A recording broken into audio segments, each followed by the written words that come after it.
I'm so glad that this story was over 3,000 words. I am so glad. So glad. Yes, this story. Be My Star-Lord by Jack Rogan. Let me just read the summary.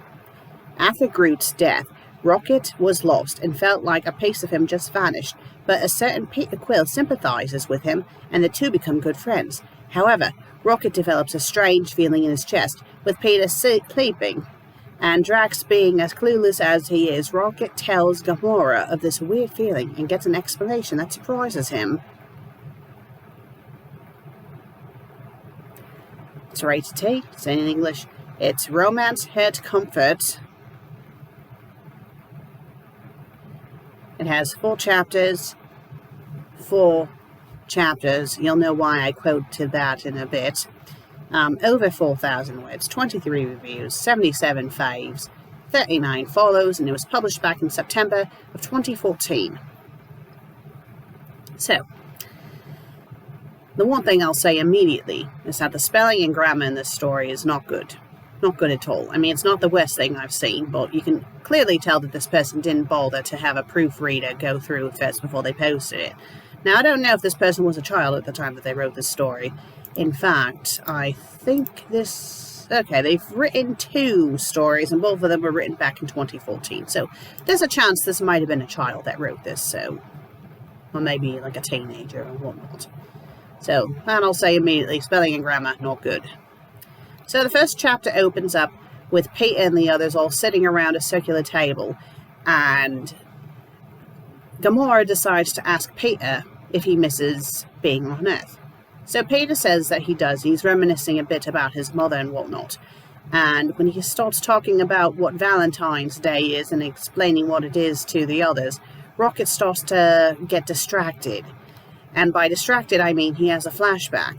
This flashback is right after Groot had died. Now, this story takes place right after the first movie. It's when Groot is not Kid Groot yet. He's like Sapling Groot.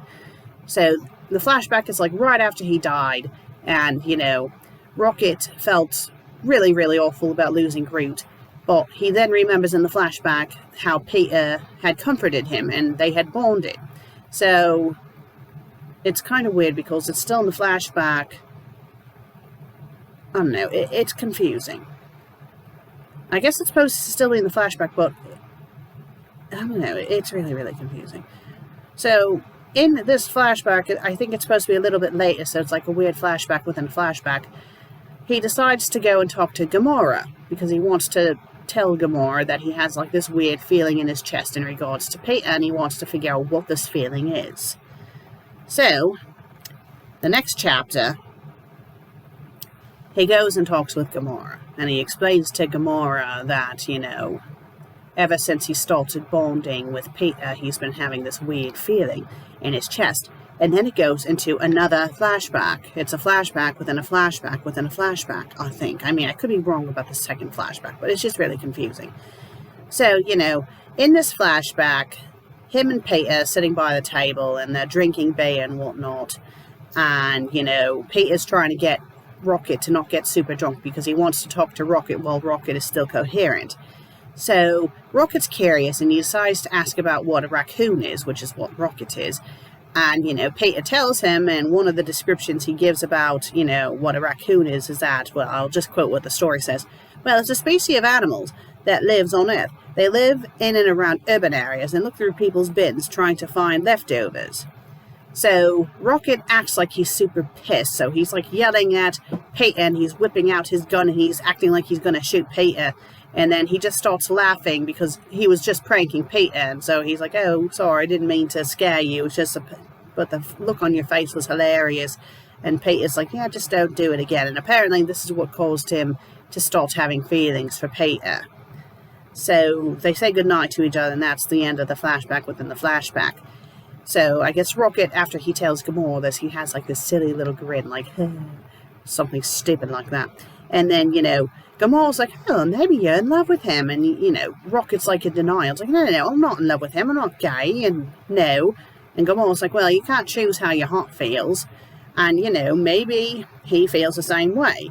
So the two of them, which this I found was completely out of character, to conspire to make a Valentine's Day card for Peter from Rocket. So, the next chapter is this.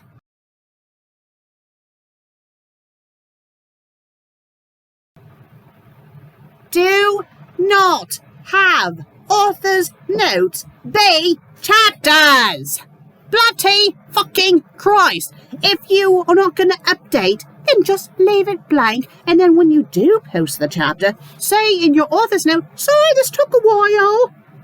So bloody annoying. So this story actually has 3 chapters, not 4.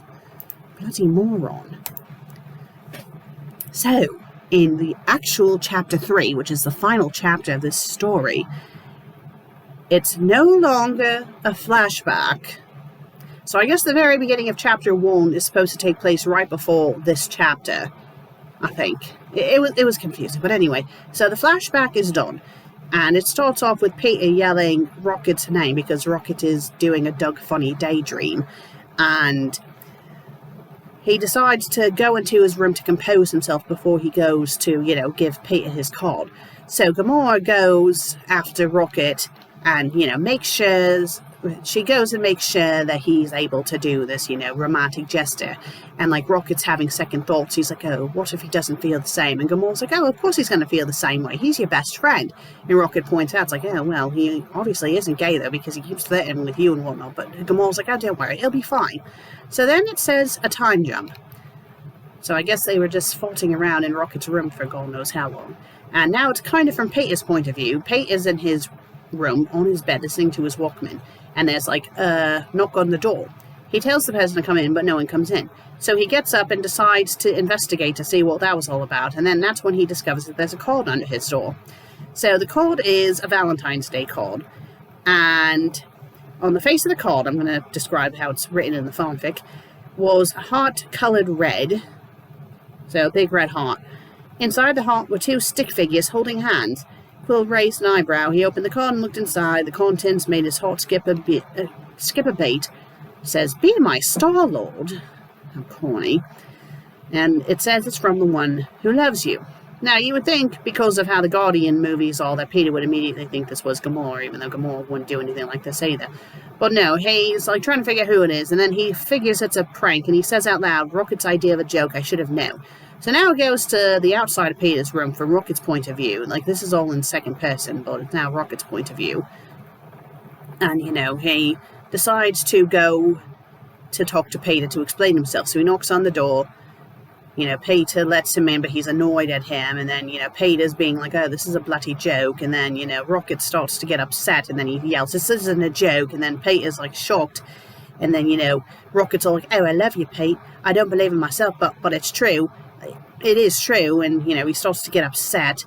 And then Peter's like, oh, how long have you felt this way? And then Rocket's like, oh, after Groot died. And, he's getting all misty-eyed and whatnot. And, then Peter romantically lifts a hand to wipe the tears from Rocket's eyes, and he looks deep inside of Rocket's eyes, and then he goes and kisses Rocket. Human and raccoon action, everyone. So they are still kissing at this point. I'm just trying to... Yes, so they start to literally make out for 30 bloody seconds.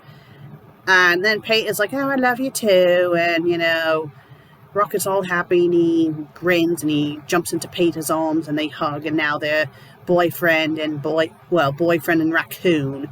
And it's, I don't know, it's just like, I mean, I know that Rocket is more human-like and stuff, but I still see a raccoon and a human.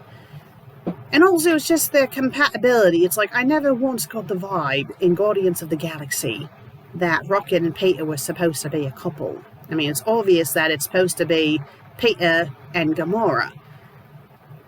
And what kills me about the story is that it even acknowledges that Peter has feelings for Gamora. So now we're just supposed to assume that Peter's feelings just magically disappeared because now he knows that Rocket has feelings for him. And this story is another one of these stories where it's super predictable and it does the whole cliche, I have feelings for you too! It's just, I don't know. The story, I don't know. It was okay, I guess. It wasn't the best thing. It was like the spelling and grammar was bad, and the author notes were really annoying. Like the first chapter, the ending author note, it literally has a death threat. I don't think it was supposed to be a serious death threat, but let me just read the author's note for the end of the first chapter. Sorry guys, if this chapter was too short, hopefully my next chapter will be longer. Please comment fairly, and no hate comments. Haters will be decapitated by Drax. Very charming indeed. I mean, I don't think it was supposed to be serious, but still. But I digress. The other story that this person wrote, I believe, is also a Guardians of the Galaxy. Yes, it is. This one is also a romance. It's only 500 words and 2 chapters. It's the sequel to Be My Star-Lord. Guess what? I'm not reading it. Sorry. Well, you know what? Fuck it. I'll read it. Why not? I will read it. Blood money. Might as well. It's only 5,000 words. Okay, so here's the description. Sequel to Be My Star-Lord. After years of searching for the escaped experiment rocket subject 89P13, the scientists of Half-World finally track him down, but deciding a recapture would be too risky, they hire an assassin to kill him.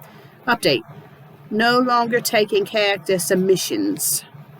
Now, this story isn't complete, but again, it's only 2 chapters, 500 words. And it was published back in 2014. I highly doubt they are going to be updating this. And I want to read this one out loud so you guys can get an idea what I'm talking about when it comes to this person's spelling and grammar. Oh no. The first bloody chapter is not... Let's read it. Hello all. For this fanfic, I'm gonna do something different. Just take a look at this first sentence.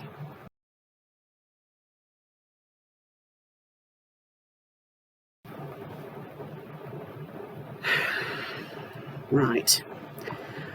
I want you guys to submit your character ideas.